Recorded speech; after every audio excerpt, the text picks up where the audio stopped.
नमस्कार। चलो प्रकाश की ओर कार्यक्रम के नाम से ही पता चलता है कि हमें प्रकाश की ओर चलना है, किंतु अभी हम किस ओर जा रहे हैं? जाहिर है कि जीवन में अगर प्रकाश नहीं है तो हम अंधकार में ही अवस्थित होंगे। इसलिए यह कार्यक्रम माया के अंधकार में भटकते हुए मानव को सत्य के प्रकाश की ओर ले जाने का कार्य करेगा। तमसो मां ज्योतिर्गमय, इसका अर्थ ही है चलो प्रकाश की ओर। यह वाक्य बृहदारण्यक उपनिषद के प्रथम अध्याय के तृतीय वल्ली के 28वें मंत्र में दिया हुआ है। उपनिषद को हम वेदांत भी कहते हैं। यह व्याख्या हम आगे करेंगे, पहले हम इसका अर्थ समझ लें। यानी तमसो मां ज्योतिर्गमय का अर्थ है अंधकार से प्रकाश की ओर चलो।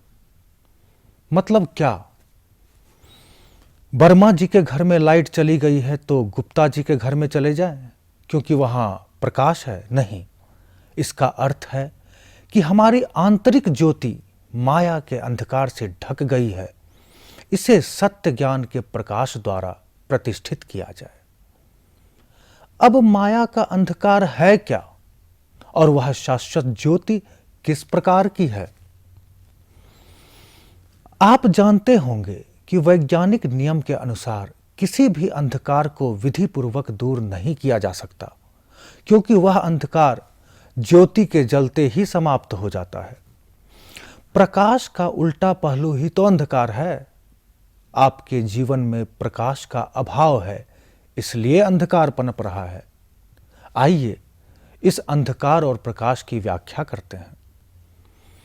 माया के अंतर्गत कौन कौन से अंधकार हैं? अहंकार, द्वेष, ईर्ष्या, नफरत, दूसरे का अहित देखकर खुश होना, दूसरे को बेवजह परेशान करने का स्वभाव। हम में से अधिकांश मानव इसी अंधकार से ग्रस्त हैं और इसी कारण समाज में अराजकता फैली हुई है, अशांति फैली हुई है। ये जितने भी अंधकार के पहलू हैं, सभी प्रकाश के जलते ही क्षण भर में समाप्त हो जाएंगे। वह प्रकाश कैसा है और किस स्वभाव वाला है? वह सत्य ज्ञान का प्रकाश है, विशुद्ध प्रेम का प्रकाश है। जब ज्ञान का सूरज हृदय में उदित होता है तो हृदय की जो ग्रंथियां उलझी हुई हैं वो धीरे धीरे सुलझना प्रारंभ हो जाते हैं। हमारे हृदय में करोड़ों ग्रंथियां हैं। इसकी व्याख्या हम किसी अगले एपिसोड में विस्तार से करेंगे। किंतु यहां यह समझना जरूरी है कि ज्ञान का प्रकाश किस प्रकार का है और यह ज्ञान कहां से लिया जाए। और जो मैं आपको बता रहा हूं, यही तो अपने सनातन सिद्धांत का परम अनुशासन है। इसका प्रमाण हम आपको कठोपनिषद से दे सकते हैं। कठोपनिषद में एक श्लोक है, यदा सर्वे प्रमुच्यन्ते कामा यस्य हृदय स्थिताः अथ मर्त्यो अमृतो भवत्यत्र ब्रह्म समश्नुते। दूसरे अध्याय के तीसरे वल्ली के 14वें श्लोक में यह बात दी गई है। इसका अर्थ है कि जिस समय मनुष्य के हृदय में स्थित समस्त कामनाओं का त्याग हो जाता है, तब यह मरण धर्मा अमर हो जाता है। यानी हमारे हृदय में बहुत सारी ग्रंथियां उलझी हुई हैं, वह समाप्त होने पर हमारे अंदर प्रकाश आता है। और दूसरा श्लोक है कि यदा सर्वे प्रविद्यन्ते हृदयस्येह ग्रंथयः अथ मर्त्योऽमृतो भवत्येतावध्यनुशासनम्। जिस समय मनुष्य के हृदय की सभी ग्रंथियों का छेदन हो जाता है तो यह मरने वाला प्राणी अमर हो जाता है। अब ये ज्ञान का प्रकाश हृदय में किस तरह प्रकट होगा? सनातन शास्त्र माध्यम हो सकते हैं, किंतु केवल शास्त्र पढ़ने से और जान लेने से प्रकाश का उदय नहीं होता। हम घर बैठकर सूरज की व्याख्या करते रहेंगे तो उसका प्रकाश हमें नहीं मिल पाएगा। बारीकी से समझने की कोशिश कीजिए। सूर्य का प्रकाश पाने के लिए या तो हमें खिड़की दरवाजे खोलने होंगे, अन्यथा हमें बाहर निकलना होगा। नहीं तो सूरज कुछ नहीं कर सकता। इसी प्रकार परमात्मा का प्रकाश प्राप्त करने के लिए हृदय के पट खोलने होंगे या फिर उसकी प्रेम ज्योति के आसपास घूमना होगा। देखिए, हर मनुष्य चाहता है कि उसे दुख ना मिले और ज्यादा से ज्यादा सुख प्राप्त हो, किंतु ऐसा होता नहीं। दुख तो सबको झेलना ही पड़ता है, और अच्छा से अच्छा, तगड़ा से तगड़ा दुख। इसलिए नहीं कि संसार यही है, वरन इसलिए कि हमें जानकारी का नितांत अभाव है। ऐसा माना जा सकता है कि थोड़ा बहुत भौतिक दुख हर मनुष्य को, हर जीव को भोगना ही पड़ता है, लेकिन अधिकांश क्लेश तो मनुष्य अज्ञान की वजह से ग्रहण कर लेता है। आप दुख को दूर करने का प्रयास अवश्य करते हैं, किंतु दुख की एंटीबायोटिक के बारे में आपको पता ही नहीं है। दुख का अंधकार केवल सत्संग के प्रकाश से ही समाप्त हो सकता है, अन्य कोई उपाय नहीं है। इसी कारण आज देश विदेश, सारी दुनिया के अधिकांश मनुष्य सनातन धर्म के मार्ग पर चलने लगे हैं और लाभ भी प्राप्त कर रहे हैं, नहीं तो क्यों चलते। हमारा लक्ष्य है कि हम ज्यादा से ज्यादा लोगों को अपने कार्यक्रम चलो प्रकाश की ओर के माध्यम से अपने साथ जोड़ें और उनके इस जीवन में दुख को मूल रूप से दूर करने का प्रयास करें और सनातन शास्त्रों के ज्ञान के माध्यम से उनकी आत्मा का कल्याण करें। हम आपसे एक महत्वपूर्ण बात कहना चाहेंगे कि अपने सत्य स्वरूप की जानकारी ना होना गलत बात नहीं है। माया में लिप्त होकर कार्य करना भी उतना गलत नहीं है, किंतु माया और सत्य के वास्तविक ज्ञान को नजरअंदाज करना बहुत बड़ा अपराध है। जिस पेड़ के नीचे बैठकर आप उसका फल खा रहे हैं, उस पेड़ की जानकारी की इच्छा ना होना निंदनीय है। इसीलिए इस कार्यक्रम के माध्यम से हम आपको आपके ही अंतरात्मा में निहित शाश्वत ज्योति का दर्शन कराने का प्रयास कर रहे हैं। मित्रों, वेद के अंत के भाग को वेदांत कहते हैं और वेद का अंत उपनिषदों में है। उपनिषद तो लाखों हैं, किंतु उपलब्ध उपनिषद 11 ही हैं। वेद का मतलब होता है ज्ञान। इस प्रकार वेदांत का अर्थ हुआ ज्ञान का अंत, और ज्ञान का अंत तो भगवान में ही है, परमात्मा में ही है। अब प्रश्न यह उठता है कि उस ज्योति, उस सत्य को कैसे प्राप्त किया जाए। नायमात्मा प्रवचनेन लभ्यो न मेधया न बहुना श्रुतेन यमे वैश्य विनुते तेन लभ्यस्तस्यैषात्मा विवृणुते तनुं स्वाम। यह एक ऐसा श्लोक है जो दो उपनिषदों में दिया गया है, मुंडकोपनिषद और कठोपनिषद। इसी से इस बात के महत्व का पता चल जाता है। इसमें कहा गया है कि परमात्मा किसी भी विधि से नहीं मिलते, न सुनने से, न पढ़ने से, न बोलने से। अब परमात्मा अपना समस्त रहस्य आपके सामने कैसे प्रकट करेगा? आपके भाव को देखकर, आपके सत्य को देखकर। और प्रेम भाव का आ जाना इतना सरल भी नहीं है, आसान भी नहीं है। हमें तो साधन भक्ति करनी होगी, और भक्ति के साथ साथ ज्ञान का भी अवलंबन जरूरी है, क्योंकि ज्ञान से अधिक पवित्र करने वाला कुछ भी नहीं है। ऐसा मैं नहीं, भगवान श्री कृष्ण ने गीता में स्वयं कहा है, न ही ज्ञानेन सदृशं पवित्रमिह विद्यते तत्स्वयं योग संसिद्ध काले नात्मनि विन्दते। चौथे अध्याय का 38वां श्लोक, भगवत गीता। इस दुनिया में दिव्य ज्ञान के रूप में, शुद्ध करने के रूप में कुछ भी नहीं है। जिसने योग की दीर्घ साधना के माध्यम से मन की शुद्धता प्राप्त की है, वह समय के भीतर, हृदय के भीतर ही ऐसा ज्ञान प्राप्त कर लेता है। और भगवान ने फिर भगवत गीता में कहा है कि मेरे 4 तरह के भक्त जो हैं, उसमें ज्ञानी भक्त मुझे सबसे प्रिय हैं। क्यों भाई, आपको ज्ञानी ही क्यों प्रिय हैं? देखिए, भगवान ने ऐसा भी कहा है, जो कि भागवत में उद्धव से कहा है, कि जो भक्त मैं कौन हूं, कितना बड़ा हूं, इस बात को जाने चाहे ना जाने, किंतु जो मुझे सहज प्रेम भाव से भजते हैं वह मुझको ही प्राप्त होते हैं। अब ज्ञानी भक्त क्यों प्रिय हैं?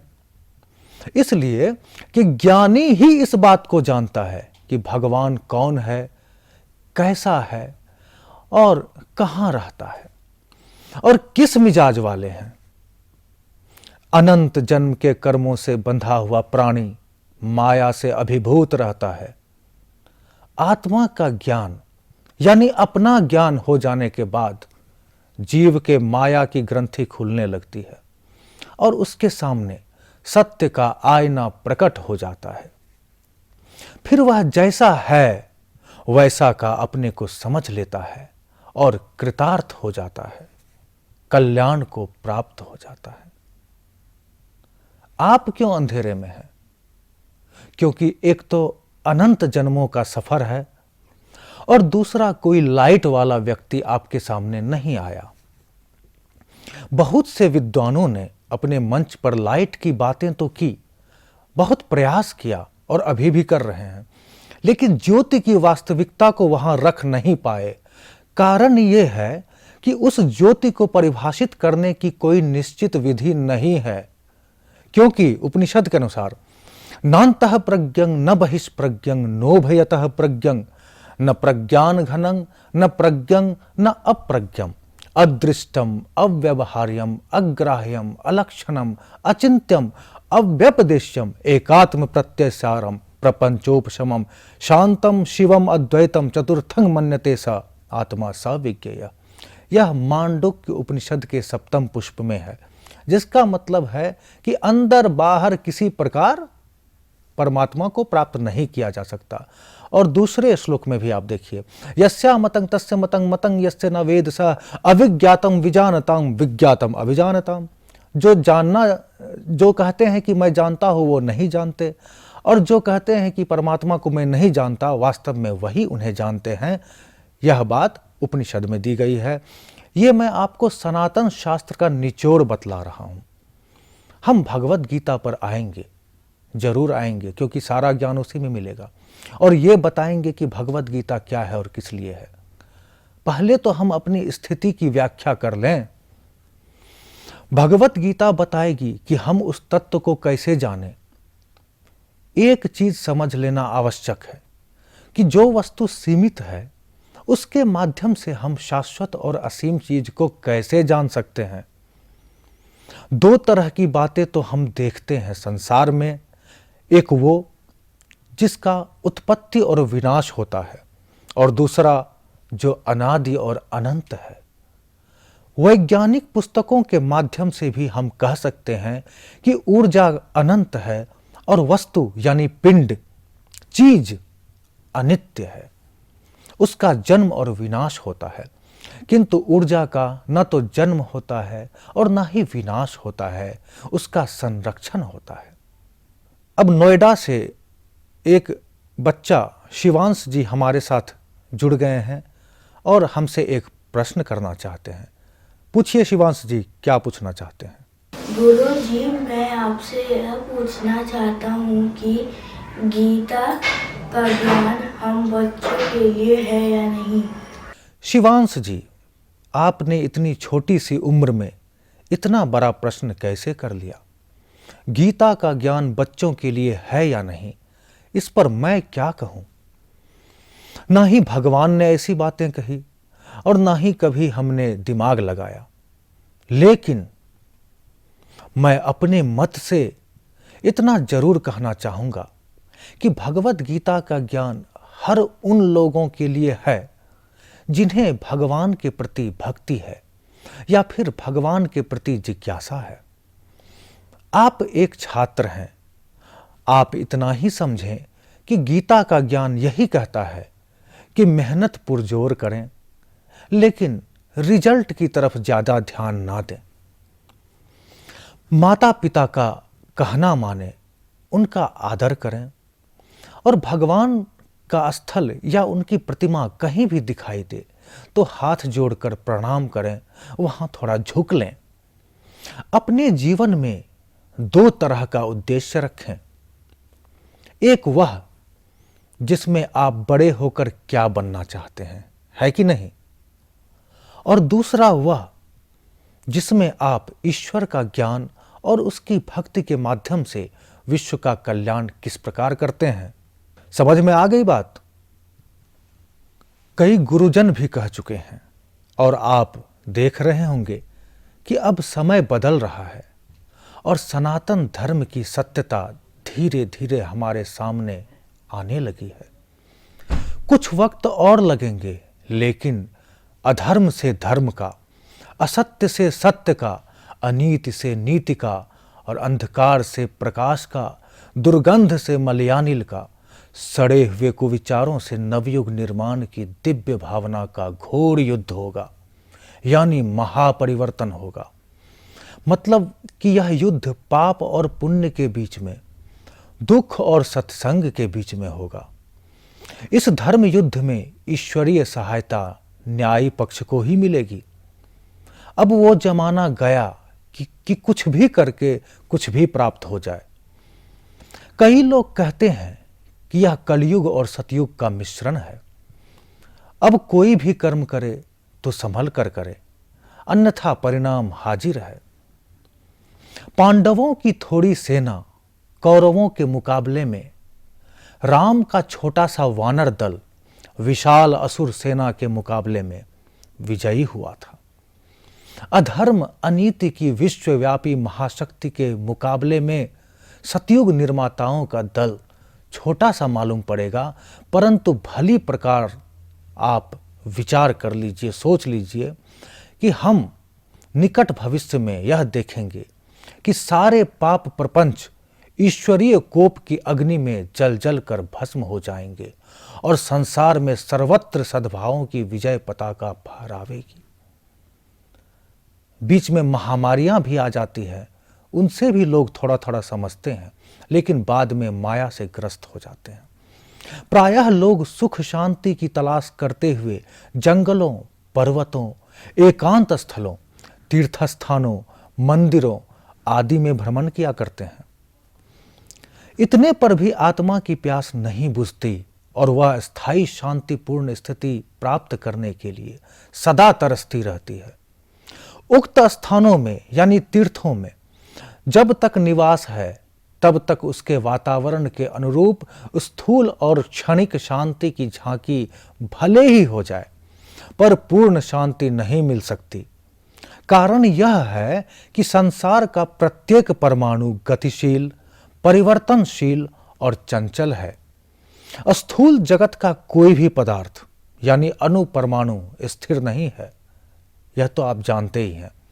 शांत नहीं है, और जो वस्तु स्वयं शांत नहीं है वह दूसरों को शांति क्या खाक दे सकेगी। स्थिर वस्तु एक ही है और वह है आत्मा। इसलिए आत्मा में ही शांति है। जब हम आत्मपरायण होते हैं, अपने अंतराल में झांकते और वहीं रमन करते हैं, तो स्थिर शांति के दर्शन करते हैं, जिनसे अनंत विश्राम उपलब्ध होता है। इनमें से एक मौन व्रत की साधना महत्वपूर्ण है। मौन व्रत की साधना वह उपाय, वह उपचार है जिसके द्वारा हम अंतराल की गहराई में प्रविष्ट कर सकते हैं और अस्थायी सुख शांति का स्रोत प्राप्त कर सकते हैं। बहुत आवश्यक पड़ने पर ही बोलें, अनावश्यक शब्दों का नाश कर दें। सांसारिक दृष्टि से भी और आत्मिक दृष्टि से भी मौन ही एक महत्वपूर्ण साधन है। ये वह साधना है जो चित्त वृत्तियों को बिखरने से बचाती है।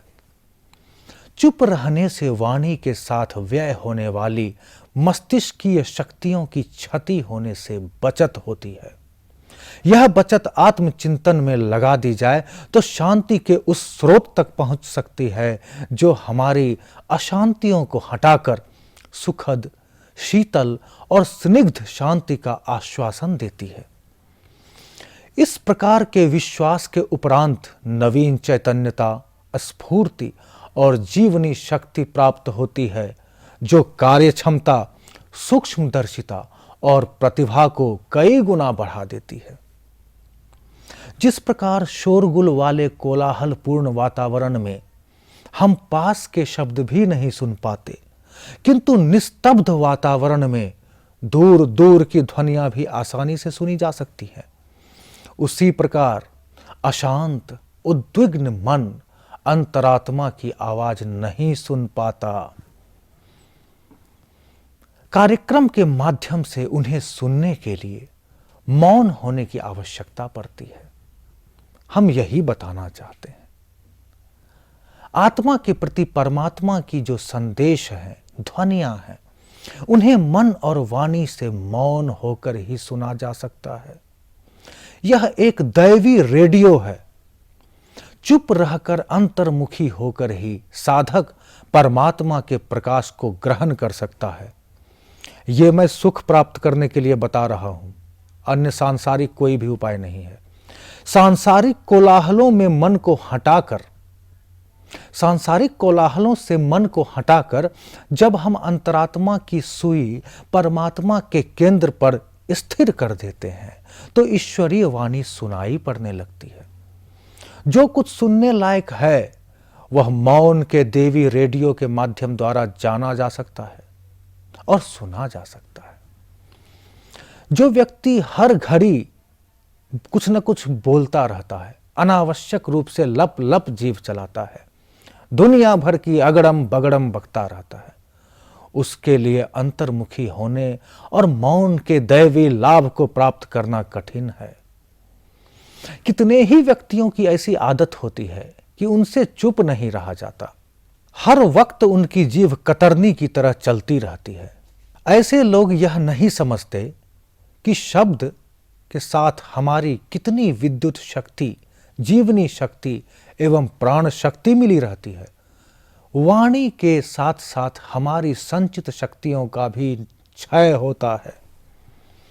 यह एक तथ्य है कि वाणी के द्वारा शत्रुओं को मित्र और मित्रों को शत्रु बनाया जा सकता है। किसी के शब्दों में रस बरसता है, अमृत झरता है, तो किसी की जीभ चलती है तो द्वेष, कलह, घृणा, विग्रह ही उत्पन्न करती है, यानी कोई जहर उगलता है। इससे प्रकट है कि हमारे भीतरी तत्व वाणी के साथ सम्मिश्रित होते हैं। वाणी जब निकलती है तो अपने साथ हमारी प्राण शक्ति को भी लपेट लाती है। उसे यदि अकारण अनुपयुक्तता में खर्च किया जाए तो न केवल हमारी प्राण शक्ति नष्ट होगी, वरन बकवास की एक दूषित आदत भी हमारे पीछे पड़ जाएगी। सुखी तो होना ही है, लेकिन हम सुखी ही होना चाहते हैं, कोई उपाय नहीं करते, तो इन बातों को समझना पड़ेगा, अन्यथा सुखी होने का कोई उपाय नहीं है। शास्त्रों में जिह्वा को इंद्रियों की गणना में एक नहीं दो माना गया है। वही वाक शक्ति भी है और वही स्वादेंद्रिय रसना भी। इसका शासन समूचे व्यक्तित्व एवं संपर्क परिकर पर छाया रहता है। लौकिक एवं आध्यात्मिक साधनाओं की सफलता असफलता का बहुत कुछ आधार इसकी सुसंस्कारिता पर निर्भर करता है। इसे सुसंस्कृत बनाना जीवन का सबसे बड़ा पुरुषार्थ समझा जा सकता है। यदि ऐसा बन पड़े तो जन नेतृत्व से लेकर शासन सत्ता पर अधिकार करने, परायों को अपना बना लेने में सफलता मिलती है, अवश्य मिलती है। यह कार्य थोड़ा कठिन भी है और सरल भी है। कठिन इसलिए कि आदत और अभ्यास कई बार उसे अनगढ़ बना देते हैं, लोग बोर हो जाते हैं, तब उसे काबू में लाना कठिन पड़ता है। चटोरापन सवार हो तो समझना चाहिए कि स्वास्थ्य चौपट हुआ। कटु वचन बोलने, निंदा चुगली करने, बहकाने बरगलाने, डींग हाँकने जैसी दुष्प्रवृत्तियां यदि जिह्वा में रम चलें तो समझना चाहिए कि मित्र परिकर समाप्त हुआ, रिश्ते नाते खत्म, जो कि हो रहे हैं आजकल। जिह्वा का कार्य क्षेत्र लौकिक भी है और अलौकिक भी। लोक व्यवहार में यह सबसे बड़ी क्षमता है। अध्यात्म में सत्संग, विचार विनिमय जीभ से ही संपन्न होते हैं। इन्हें मनन चिंतन का प्रतीक मानना चाहिए। ईश्वर प्रार्थना, भजन कीर्तन, प्रवचन, मंत्र जप इत्यादि जीभ से ही तो होते हैं। यदि जीभ का परिशोधन हो चुका है तो उपर्युक्त सभी कार्य ठीक प्रकार से बन पड़ेंगे और अभीष्ट परिणाम उत्पन्न करेंगे। यदि जिह्वा कुधान्य खाने और कुसंस्कारिता के दुर्गुणों की अभ्यस्त है तो फिर समझना चाहिए कि साधना प्रयोजन के लिए जिह्वा के माध्यम से जो कुछ किया गया है वह सभी निरर्थक चला जाएगा। मित्रों, अब हम कुछ प्रकाश प्रकट करना चाहेंगे। प्रकाश इन द सेंस भगवान श्री कृष्ण के मुखारविंद से निकली हुई कुछ श्लोक, भगवान श्री कृष्ण के मुखारविंद से निकले हुए कुछ श्लोकों की चर्चा करेंगे। जैसा कि अर्जुन को मोह हो चला था कि वह युद्ध नहीं करेगा, क्योंकि सामने भाई हैं, बंधु हैं, बहनोई हैं, दादा है, परदादा है, चाचा है, ना जाने कौन कौन है, रिश्तेदार हैं। किंतु भगवान ने इसे धर्म युद्ध बताया और कहा कि तू नहीं भी लड़ेगा तो मैं लड़कर इन्हें खत्म कर दूंगा, मतलब मैं बिना लड़े ही पूरा महाभारत कर दूंगा। क्योंकि इस धर्म युद्ध में पांडव को जीतना अनिवार्य है। अर्जुन कहते हैं कि हे प्रभु, जायसी चेत कर्मणस्ते मता बुद्धिर जनार्दन, तीसरा अध्याय, तत्किं कर्मणि घोरे मान योजयसि केशव, व्यामिश्रणेव वाक्येन बुद्धिं मोहयसीव में तदेकं वद निश्चित्येन श्रेयो अहमाप्नुयाम। हे प्रभु, मैं दोनों श्लोक का अर्थ आपको बता रहा हूं। हे प्रभु, तुम जब ज्ञान को ही श्रेष्ठ समझते हो तो मुझे इस भयंकर युद्ध वाले कर्म में क्यों लगाते हो? युद्ध को छोड़कर मैं संन्यास ले लेता हूं, फिर भी ईश्वर को प्राप्त होऊंगा। इस दो तरह की बातों से मेरी बुद्धि को क्यों मोहित कर रहे हो? कोई एक जो मेरे लिए उपयुक्त हो बताओ। तब भगवान कहते हैं, लोकस्मिन् दुविधा निष्ठा पुरा प्रोक्ता मया नघ, ज्ञान योगेन सांख्यानाम अकर्म योगेन योगिनाम। कहा कि कर्म योग से जो कुछ प्राप्त किया जा सकता है अर्जुन, ज्ञान योग से भी वही प्राप्त किया जा सकता है। अरे परमात्मा तो एक ही है, किसी भी योग से वही प्राप्त होगा। तो फिर अर्जुन कहते हैं, तो एक बात बताओ ना भाई, संन्यास लें या कर्म करें? अब देखिए, ध्यान से सुनिए। ना कर्मणा मनारंभा निष्कर्म्यं पुरुषोस्नुते न च सन्न्यसना देव सिद्धिं समधिगच्छति। कर्म नहीं करने से आपका शरीर निर्वाह नहीं होगा और सन्यास नहीं लेने से भगवान नहीं मिलेंगे। तो वो सन्यास नहीं गीता में बताया गया है कि भगवा पहनकर जंगल चले जाइए। 700 श्लोक हैं, एक में भी ऐसी कोई बात नहीं है। वह सन्यास है कि आप कर्म जो कर रहे हैं उसके फल की चिंता ना करते हुए उस कर्म से भी अनासक्त रहिए।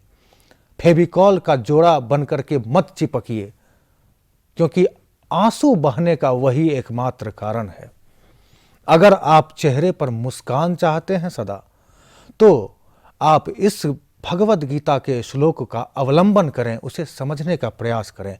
ना कर्मणा मनारंभा निष्कर्म्यं पुरुषोस्नुते न च सन्न्यसना देव सिद्धिं समधिगच्छति। दोनों तरह की बात है। बिना कर्म किए आपका शरीर निर्वाह सिद्ध नहीं होगा, बिना कर्म किए हमारा पेट नहीं भरेगा, मर जाएंगे, और सन्यास लिए बिना कल्याण नहीं होगा।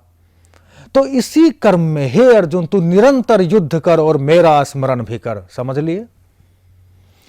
भगवान का यानी परमात्मा का ध्यान करते करते कर्म भी करिए, तब आपका कल्याण हो जाएगा। दर्शकों से मैं एक बात कहना चाहूंगा कि आप निसंकोच हमसे जुड़ें और अपने जीवन में यदि दुख के अंधकार को अनुभव कर रहे हैं और दुख की आग में बहुत बुरी तरह जल रहे हैं, दिए गए नंबर पे हमसे संपर्क करें और अगर आप जीवन में माया के अंधकार से सत्य के प्रकाश की ओर बढ़ना चाहते हैं, सुख के प्रकाश की ओर बढ़ना चाहते हैं, तो आप हमसे संपर्क करें।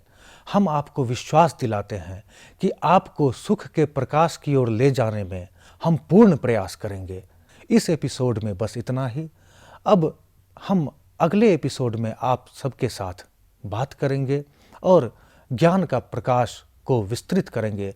तब तक के लिए सादर नमस्कार।